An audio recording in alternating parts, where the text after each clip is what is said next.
Hello friends. So ഇന്ന് നമ്മൾ explain ചെയ്യാൻ വേണ്ടിയിട്ട് പോകുന്നത് the daily life of the immortal king എന്നുള്ള ജാപ്പനീസ് ആനിമി സീരീസിൻ്റെ സീസൺ സെക്കൻഡ് എപ്പിസോഡാണ്. ഇപ്പോൾ ഫസ്റ്റ് എന്ന് പറയാം, കുറച്ച് സ്പീഡിലിട്ട് കാണുന്നെങ്കിൽ കുറച്ചുകൂടി ബെറ്റർ ആയിരിക്കും. സോ എപ്പിസോഡിൻ്റെ സ്റ്റാർട്ടിങ്ങിൽ ഡീമൺ വേൾഡിലുള്ള ഡീമൺ ലോഡിനെയാണ് കാണുന്നത്.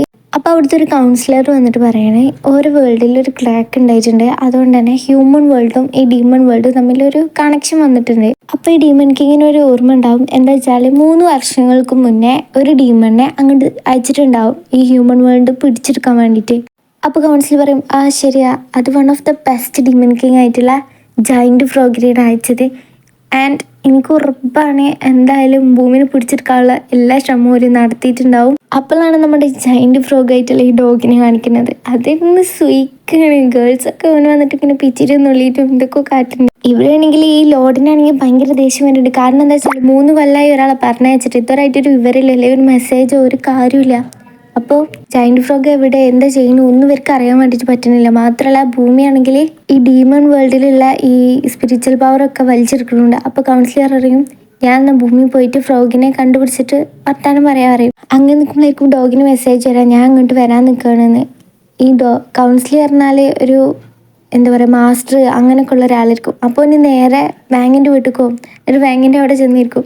അപ്പോൾ വാങ്ങി ചോദിച്ചു, എന്താ ഇപ്പോൾ ഈ വൈക്കൊക്കെ കേൾക്കുമ്പോൾ എനിക്ക് തന്നെ കാണാൻ പുതിയ അപ്പോൾ വന്നതാണ് പറയും. പിന്നെ കാണുന്നത് മിസ്സിസ് പാലിനെയാണ്. ഓരാണെങ്കിൽ വാങ്ങിൻ്റെ വീട്ടിലേക്ക് വരാൻ വേണ്ടിയിട്ട് നിൽക്കുകയാണ്. കാരണം എന്താ വെച്ചാൽ ഇപ്പോൾ കഴിഞ്ഞ ടെസ്റ്റിൽ ഇവനക്ക് ഭയങ്കര സ്കോർ, ഭയങ്കര അടിപൊളിയായിട്ട് ഓന് ചെയ്യുകയും ചെയ്തു. അപ്പോൾ ഇവള് വിചാരിച്ചു ഇത് ടെസ്റ്റിൽ എന്തോ ചീറ്റിങ് ചെയ്തിട്ടാണ്. കാരണം എന്താ വെച്ചാൽ ഫസ്റ്റ് നടത്തിയതിലൊക്കെ ഓനിക്ക് ഭയങ്കര കുറച്ച് മാർക്കേ ഉണ്ടായിട്ടുള്ളൂ.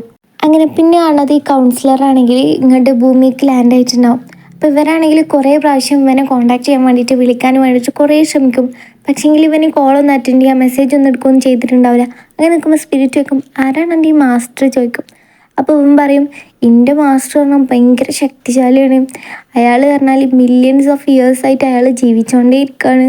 പിന്നെ മാത്രമല്ല ഡീമൺ കിങ് ആവാൻ വേണ്ടിയിട്ട് അയാൾ എന്നെ കുറേ ട്രെയിൻ ചെയ്ത് പട്ടിയോളം പോലെ എന്നെ പണിയിപ്പിച്ച് അത് ഞാൻ എൻ്റെ ജീവിതത്തിൽ ഒരിക്കലും മറക്കില്ല. കാരണം അത്ര കൃത്യപ്പെട്ട നിമിഷങ്ങളായിരുന്നു അതൊക്കെ എന്നൊക്കെ ഓനിങ്ങനെ ഓരോന്ന് പറയും. അപ്പോൾ അതാണെങ്കിൽ വാങ് കേട്ടിട്ടുണ്ട്. അപ്പോൾ വാങ് കരുതും അപ്പോൾ ഈ മാസ്റ്ററിൻ്റെ അടുത്ത് നിന്ന് കഴിച്ചിലാവാൻ വേണ്ടിയിട്ടാണ് ഇങ്ങോട്ട് വന്നിരുന്നത്. അതിൻ്റെ ശേഷമാണെങ്കിൽ വാങ്ങിൻ്റെ അമ്മ ഡിന്നറിന് വേണ്ടിയിട്ട് എല്ലാവരും വിളിക്കണം. അങ്ങനെ ഇവരൊക്കെ ഡിന്നർ കഴിക്കാൻ വേണ്ടിയിട്ട് ഇരിക്കുമ്പം വാങ്ങിൻ്റെ അച്ഛൻ പറയും, ഞാൻ എനിക്ക് പുതിയൊരു സീൽ ഉണ്ടാക്കിയിട്ടുണ്ട്. അപ്പോൾ ഫുഡ് കഴിക്കൽ കഴിഞ്ഞിട്ട് നമുക്ക് അതൊന്ന് ട്രൈ ചെയ്ത് നോക്കണം, അതിന് എന്നെ ഡോഗിനെ സഹായിക്കണം പറയും.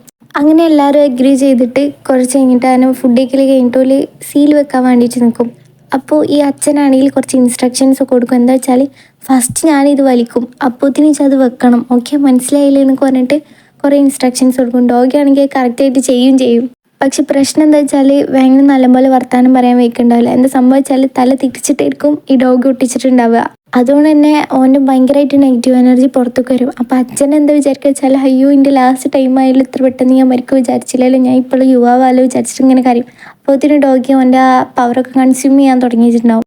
അങ്ങനെ ഈ ഡോഗിയുള്ള സ്ഥലത്തേക്ക് ഈ മാസ്റ്റർ എത്തുമ്പോൾ അവിടെ ഡോഗി ഉണ്ടാവില്ല. പക്ഷേങ്കിൽ ഈ മാസ്റ്റർ ഇങ്ങനെ വിചാരിക്കും, എന്താ സംഭവം, ഇവനിക്ക് അതായത് ഡോഗിക്ക് നല്ല ഇതുണ്ടായിരുന്നല്ലോ, സ്പിരിച്വൽ പവർ ഉണ്ടായിരുന്നല്ലോ, അപ്പോൾ അത് അത്രയ്ക്ക് സെൻസ് ചെയ്യാൻ പറ്റുന്നില്ലല്ലോ, എന്താ സംഭവം ഇതെങ്ങനെ കുറഞ്ഞത് എന്നൊക്കെ വിചാരിച്ചിട്ട് അയാളിങ്ങനെ പോയിരിക്കും. അങ്ങനെ പോകുമ്പോൾ ആ പോകുന്ന സ്ഥലമൊക്കെ കത്തി ആകെ നശിച്ചുകൊണ്ടിരിക്കും. കാരണം എന്താ വെച്ചാൽ അയാൾ എല്ലായിടത്തുനിന്നും പവർ കൺസ്യൂം ചെയ്യായിരിക്കും.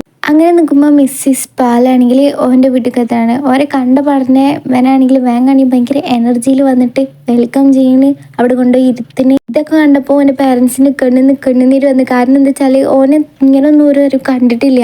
പക്ഷെ മിസ്സിസ് പാലാണെങ്കിൽ തൊള്ള തുറന്ന പാടനെ ഓൻ്റെ കുറ്റങ്ങൾ പറഞ്ഞു മേലിക്ക് പറഞ്ഞുകൊണ്ടിരിക്കുകയാണ്. അപ്പോൾ ഇവനാണെങ്കിൽ ആ സമ്മർ വെക്കേഷനിൽ ചെയ്യേണ്ട ബുക്കും കൂടി ഓൻ ഇപ്പോൾ കംപ്ലീറ്റ് ചെയ്ത് കൊടുന്നു കൊടുക്കുകയാണ്. മാത്രമല്ല ഓന് ആ പിൽസ് നിറച്ചുണ്ടാക്കി വെക്കുകയാണ്. പോരാത്തതിന് മിസ്സിനും എന്താക്കാൻ വേണ്ടിയിട്ട് കുറച്ച് മാജിക് ട്രിക്സും കാണിച്ചു കൊടുക്കുകയാണ്. ഇതൊക്കെ കണ്ടപ്പോൾ തന്നെ നമ്മൾ മിസ്സിസ് പാലിൻ്റെ തൊള്ള അടഞ്ഞിട്ടുണ്ടാവും. പിന്നെ ഇപ്പോൾ അവന് കുറച്ചായിട്ട് മാജിക് യൂസ് ചെയ്യാനും അതുപോലെ തന്നെ കുറച്ചുകൂടി എനർജറ്റിക് ആവാൻ കാരണം എന്താ വെച്ചാൽ അവൻ്റെ പുതിയ സീലായിരിക്കും.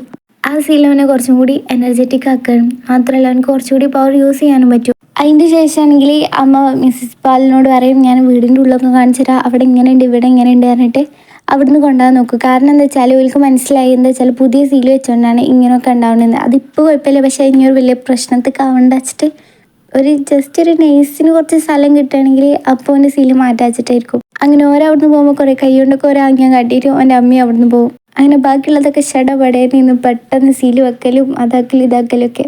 അപ്പോൾ വാങ് പറയും എനിക്കൊന്ന് കുറച്ച് വ്യത്യാസമായിട്ട് തോന്നി, എന്തൊക്കെ പ്രശ്നം ഉണ്ടല്ലോ എന്നൊക്കെ അറിയുമ്പോഴേക്കും അച്ഛൻ ചുറ്റോട് നോക്കുമ്പോൾ അവിടെ സാധനങ്ങളൊക്കെ ചാടി കളിക്കാനും അങ്ങോട്ട് നടക്കാനും ഇങ്ങോട്ട് നടക്കാനും തുടങ്ങിയിട്ടുണ്ടാവും. ഇതൊക്കെ ഒന്ന് സീല് മാറ്റി വെച്ചതിൻ്റെ പ്രശ്നമായിരിക്കും. ഇപ്പോൾ ഗുളിക മാറി കൊടുത്ത പ്രശ്നമില്ല അതുമാതിരിക്ക്. അങ്ങനെ എല്ലാതും കഴിഞ്ഞിട്ട് മിസ്സിസ് പാലിനിട്ട് താഴത്തേക്ക് ഇറങ്ങി വരുമ്പോഴായിരിക്കും അവിടെ ഫ്രിഡ്ജും മറ്റേതും മറിച്ചതൊക്കെ നടക്കുന്നതാണ്. അപ്പോൾ പെട്ടെന്ന് മുകളിലേക്ക് തന്നെ കെട്ടിക്കൊണ്ടുപോകും. അങ്ങനെ പെട്ടെന്ന് റെഡിയാക്കാൻ വേണ്ടി അങ്ങ് കാണിച്ചിട്ട് അമ്മ ഇവിടുന്ന് പോകും. അപ്പോൾ അച്ഛൻ ചോദിച്ചു ഇതൊക്കെ ഇപ്പം എന്തൊക്കെ ആട്ടണതൊന്ന് അടങ്ങി നിൽക്കുക പറയും.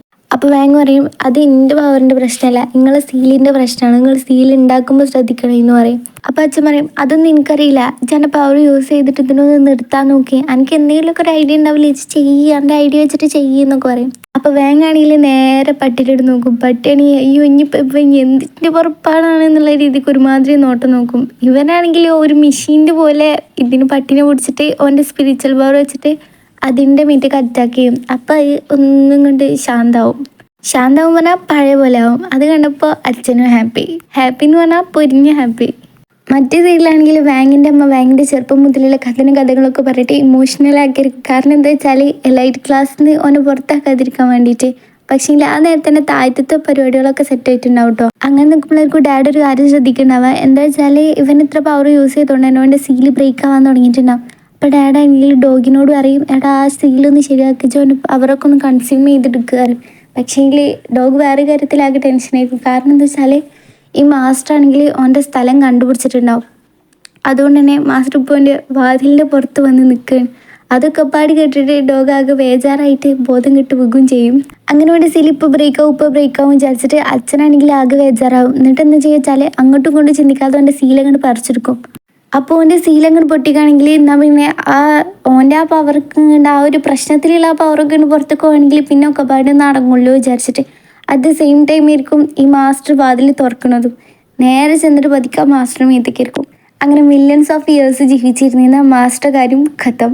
അങ്ങനെ വാങ്ങും ഹാപ്പി. അപ്പോൾ ഇതിൽ നമുക്കെന്ന് മനസ്സിലാവണമെന്ന് വെച്ചാൽ ഇത്രയ്ക്ക് കൊല്ലങ്ങളായിട്ട് മരിക്കാതെ നീന്നൊരു ചങ്ങായിനെ, അതായത് ഒരു ഡീമണിനെ കൊല്ലാൻ വരെ ശക്തിയുള്ള അത്രയ്ക്ക് പവറായിരിക്കും വാങ്ങിന് ഉണ്ടാവുക. അങ്ങനെ പിന്നെ മിസ്പാലും tata bye bye goodbye ഒക്കെ പറഞ്ഞിട്ട് അവിടെ നിന്ന് ഇറങ്ങിപ്പോവും. At the same time dog നീച്ചിട്ട് ഇപ്പോൾ കൗൺസിലർ ഇല്ലല്ലോ ഇവിടെ പറഞ്ഞിട്ട് ഒന്നിട്ട് പൊലിവിച്ച് വന്നപ്പോഴായിരിക്കും പെട്ടെന്ന് ഇങ്ങോട്ട് എനിക്ക് കൗൺസിലർ നല്ല ചത്തിട്ടില്ലല്ലോ എന്നുള്ള ഒരു പേടിയിൽ പിന്നെയും പേടിക്കും. അപ്പോൾ ഇത് കാണിച്ചിട്ടാണ് ഈ എപ്പിസോഡ് കഴിയുന്നത്. ഇഷ്ടപ്പെടുകയാണെങ്കിൽ ലൈക്ക് ചെയ്യുക, സബ് ചെയ്യുക. Thank you.